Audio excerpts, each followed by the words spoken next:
Have you ever felt a growing sense of curiosity as you age, but found that asking questions often leads to misunderstandings or dismissive responses from the younger generation? In today's fast-paced world, the technological divide can leave us feeling powerless and frustrated.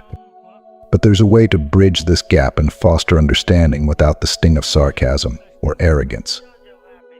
In this video, we'll explore 5 essential insights to help you navigate your relationships and interactions as you grow older.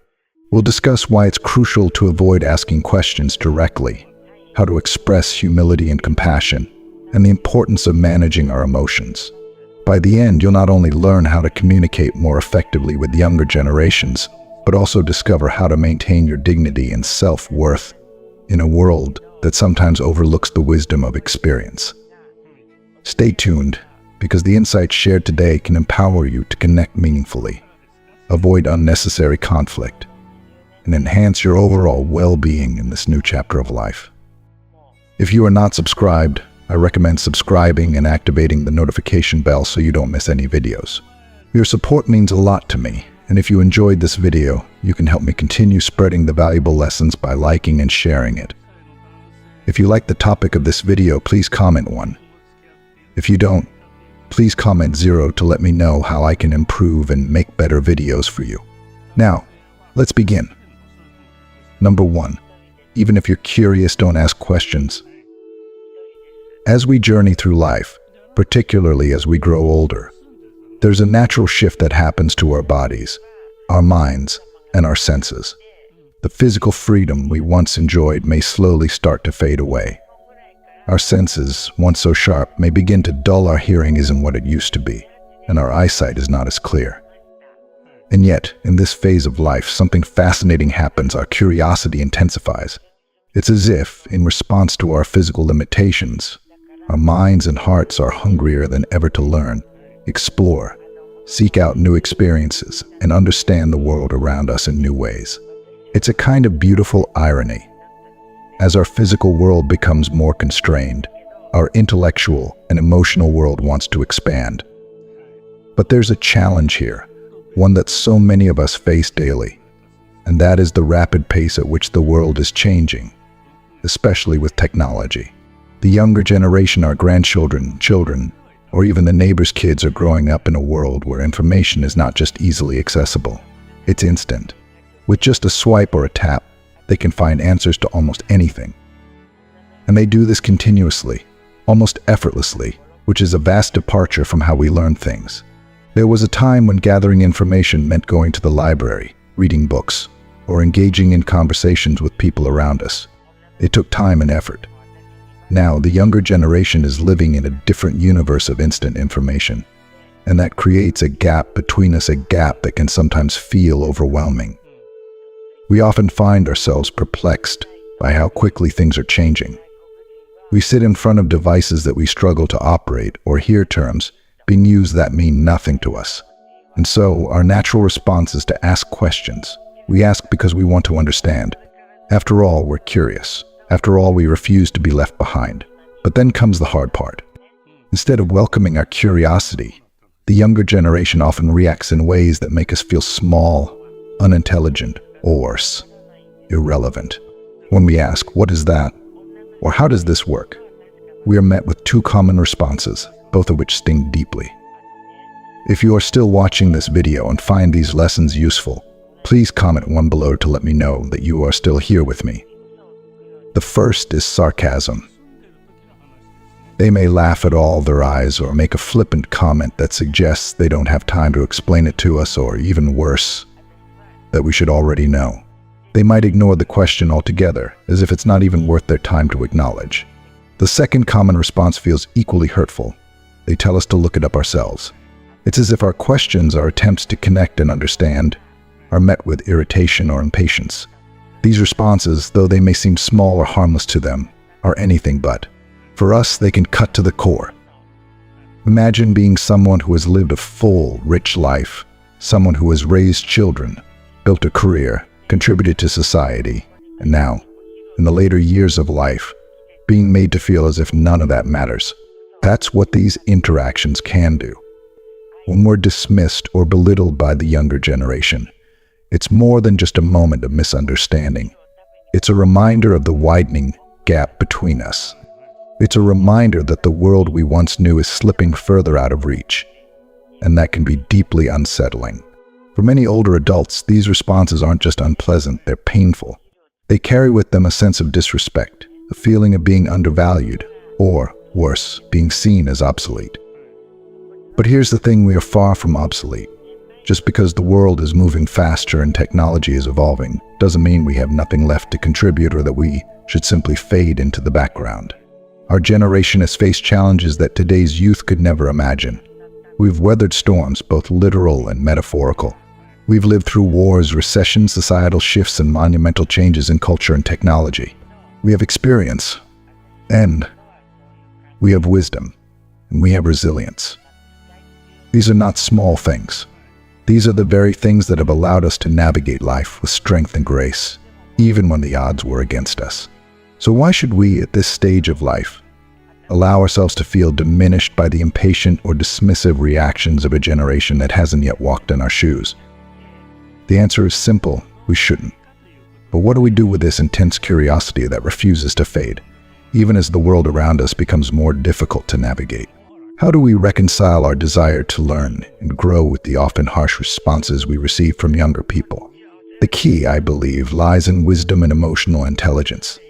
Rather than reacting with frustration or feeling hurt when our questions are dismissed, we can take a step back and approach the situation differently. We can still satisfy our curiosity, but we can do so in a way that preserves our dignity and fosters positive interactions with the younger generation.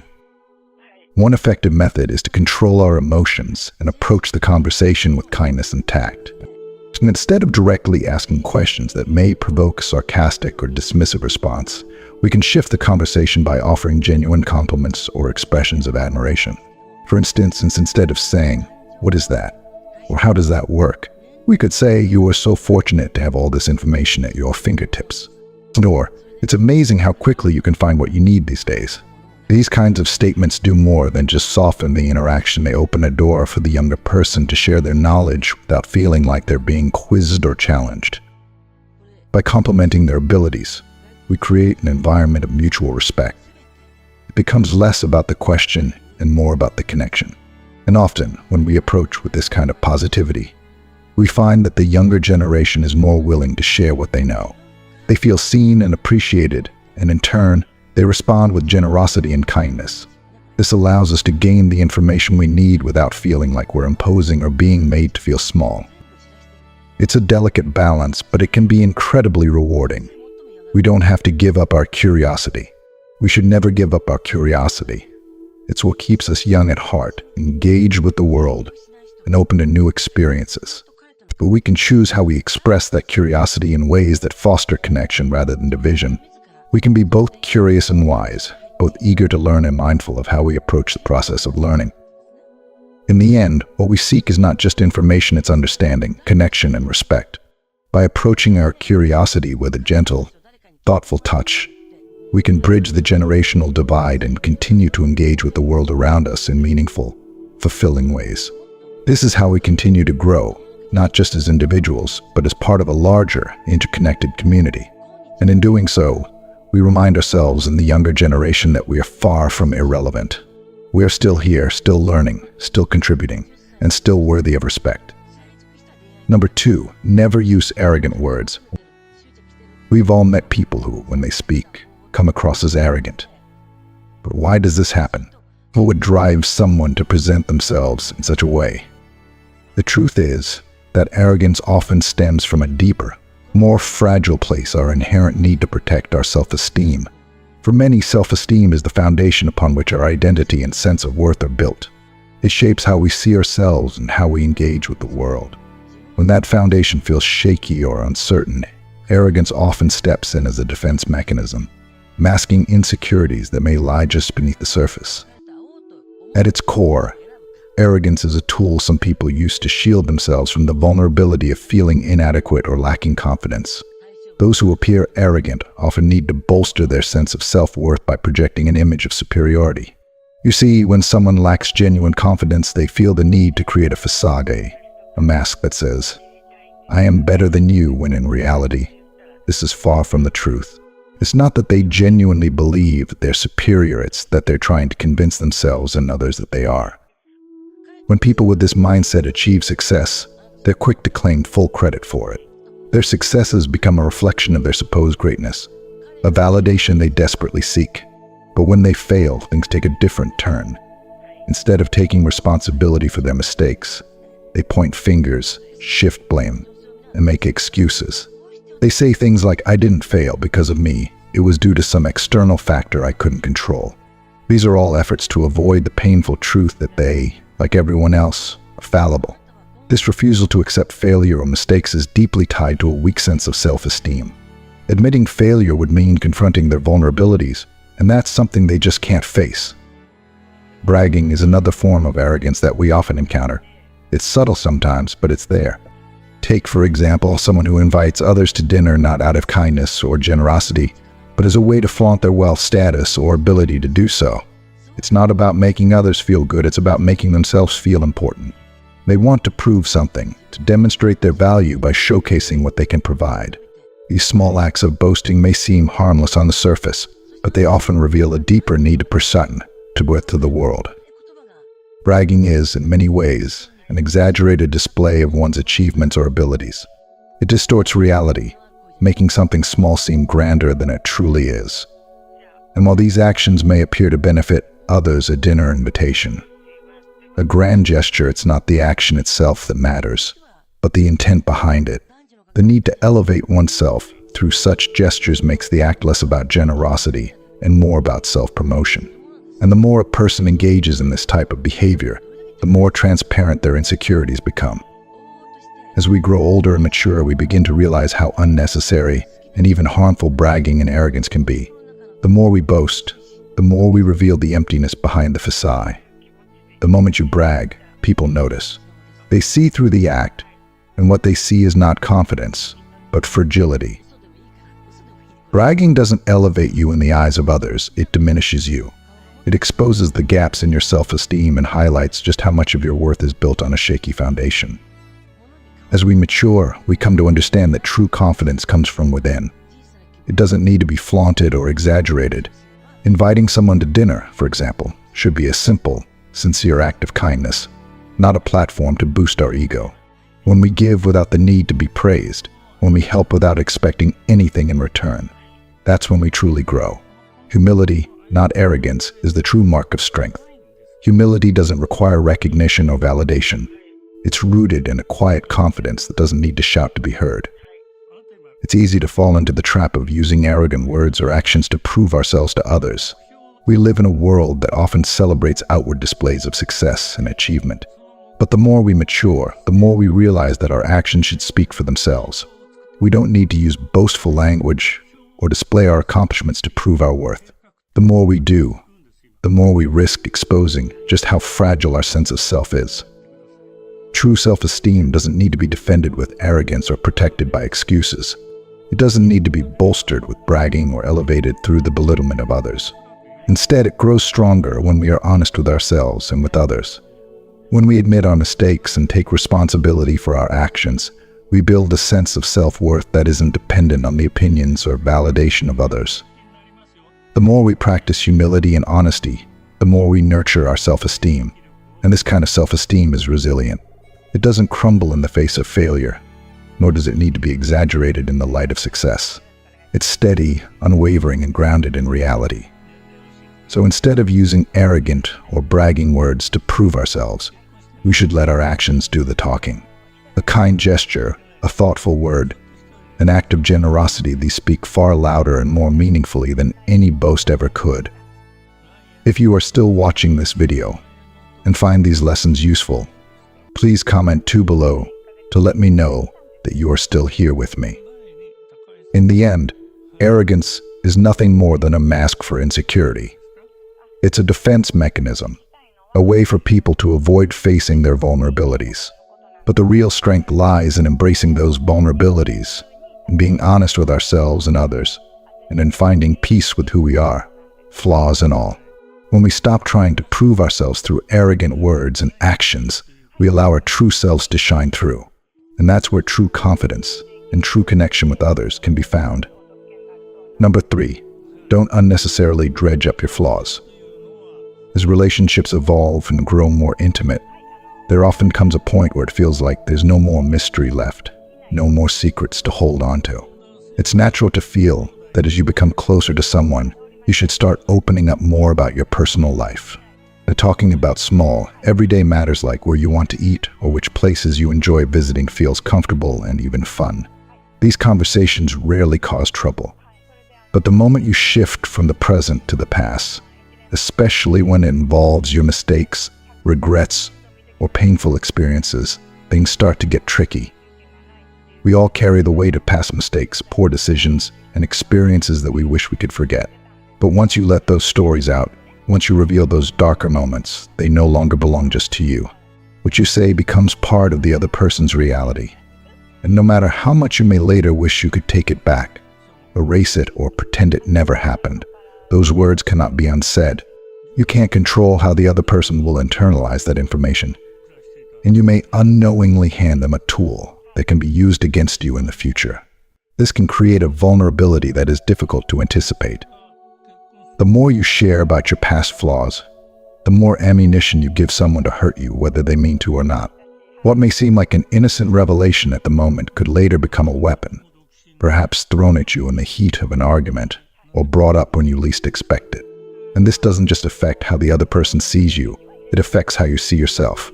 Sharing too much, particularly about your negative experiences, can cause you to dwell on those flaws and mistakes more than necessary. Over time, it can wear away at your self-esteem, making you question your worth in the relationship. Revealing too much of your private life, especially the parts you aren't proud of, can put you at a disadvantage.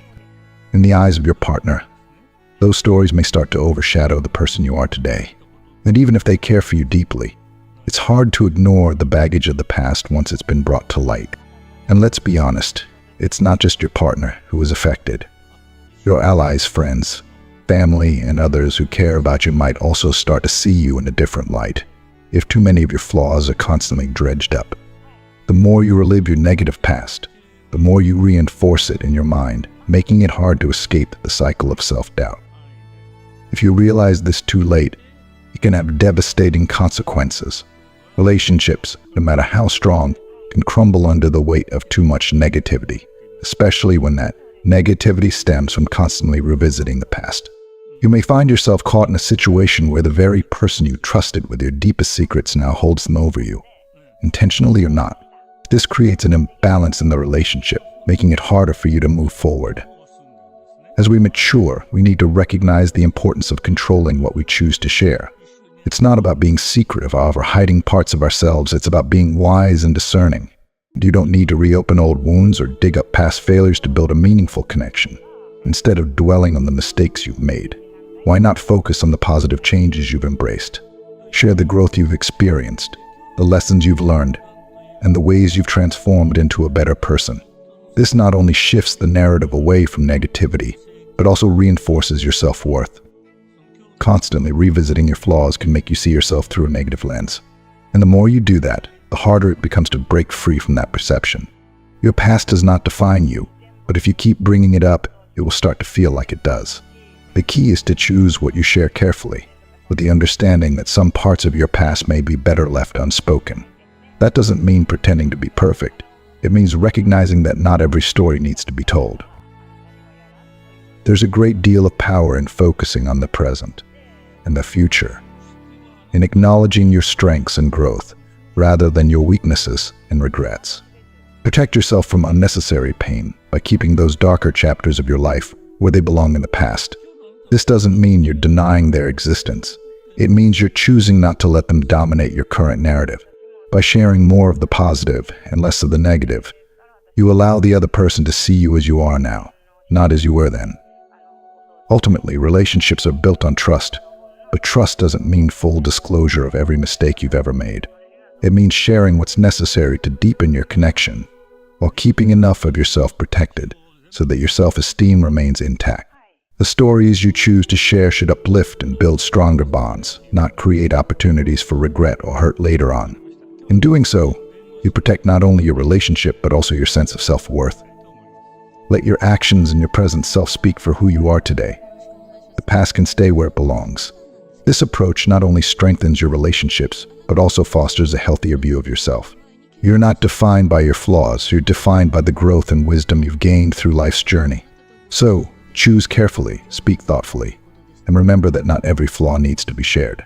Sometimes the best thing you can do is let your actions and your current self speak for themselves, leaving the past where it belongs. Number 4, don't get angry. As we grow older, we often hear people say that we become more like children and that we can be quick to anger over the smallest things. On the surface, this might seem like a reasonable observation. After all, just as a child can fly into a rage over something trivial, elderly people can also find themselves losing patience and becoming frustrated over seemingly minor matters. I won't pretend that I'm any different. I too have moments where my temper flares up, and I know that it's all too easy to become irritable. But what's often lurking beneath the surface of this anger isn't the trivial matter at hand, it's something much deeper. It's loneliness. Loneliness has a way of eating at us, especially as we age. It's not just about being physically alone, it's about feeling like your presence, your very existence, is no longer valued or acknowledged. When we feel like we're being overlooked, when it seems like people are moving on without us, that's when anger can rise. It's a way of saying, I still matter. Don't forget about me. But of course, this anger doesn't bring us the validation we seek. It only pushes others away and leaves us feeling even more isolated. I remember a specific time when anger got the best of me. I had heard that my group, people I considered close to me, was holding a meeting without my knowledge. I was furious. The thought kept gnawing at me. How could they do this? How could they deliberately exclude me, as if I no longer mattered? The more I thought about it, the angrier I became. I wondered, who am I to them? Have I become so insignificant? My self-esteem took a heavy blow, but instead of voicing my feelings, I swallowed the anger and silently fumed, letting it build up inside me. Then someone from the group called me. Instead of offering an apology or explanation, they said something that made my blood boil even more. Have you been feeling unwell recently? Or are you so successful that you no longer need to attend our meetings? It felt like an insult, a mockery of my place within the group. At that moment, all my bottled up frustration spilled out. I snapped. How dare you? I am a former chairman. Why did you hold a meeting for former and current members without me? I was livid. I felt utterly disrespected and sidelined. But then came the response that made me freeze. The person on the other end said, "Why didn't you notify us earlier? Please check the message once more." Confused and still seething, I hung up the phone and immediately checked my messages. And there it was, a message inviting me to the meeting that I had somehow missed. The anger that had consumed me now turned into deep embarrassment. I had let my emotions get the best of me without fully understanding the situation. Worse still, I had lashed out, showing my temper in a way that made me look foolish and stubborn in the eyes of others. Feeling humbled and ashamed, I called back to apologize. "I'm truly sorry," I said. I hadn't seen the message. I begged them to keep this incident a secret, but the damage had already been done. What could have been a simple misunderstanding resolved with a little patience had turned into an embarrassing episode, all because I let my anger control me. As I reflected on that situation, I realized something important. In old age, we can't afford to be ruled by stubbornness or negative emotions. We must learn to be gentle with ourselves, to show kindness to our souls, and to let go of anger before it consumes us. Anger, especially in old age, is not a privilege or a badge of honor, it's a burden. It weighs us down, distracts us from the joys of life, and causes unnecessary pain. Children may get angry, cry, and throw tantrums as part of their growth and development, but for the elderly, anger serves no purpose. It's a hollow emotion, one that eats away at our peace and leaves us bitter. The truth is, as we age, we need to step away from emotions like anger, greed, and jealousy. These feelings don't bring us happiness. They only keep us trapped in the past, obsessing over what we've gained or lost, what we've achieved or failed to achieve. None of that matters anymore. What matters is how we live now, in this moment. The key to a peaceful life as we grow older is learning to control our emotions and to live with patience and calm. Anger often stems from loneliness, from the fear that we are no longer important. But we cannot let that fear dictate our behavior. We cannot let anger, however justified it may seem, rob us of our inner peace. The time we have left is too precious to waste on feelings that only hurt us. Instead, we should aim to live with a sense of contentment, untethered from the weight of past grievances or unmet expectations. When you stop the waves of anger in your heart, you open yourself up to a life of tranquility. You allow yourself to experience the present fully, without the baggage of the past dragging you down. And that peace, that serenity, is the greatest gift you can give yourself. It's a reminder that you are still here, still deserving of joy and connection, and that no amount of anger or frustration can take that away unless you allow it to. So let go of the anger. Let it pass through you without taking hold. Live as if each moment is a new opportunity to find peace, to love, and to be grateful for the life you have. There is so much beauty in the world, even in the small, quiet moments, but you can only see it when you're not clouded by anger. And that, I believe, is how we should choose to live as we grow older, freed from the chains of past hurt and anger, and open to the peace and happiness that life still has to offer.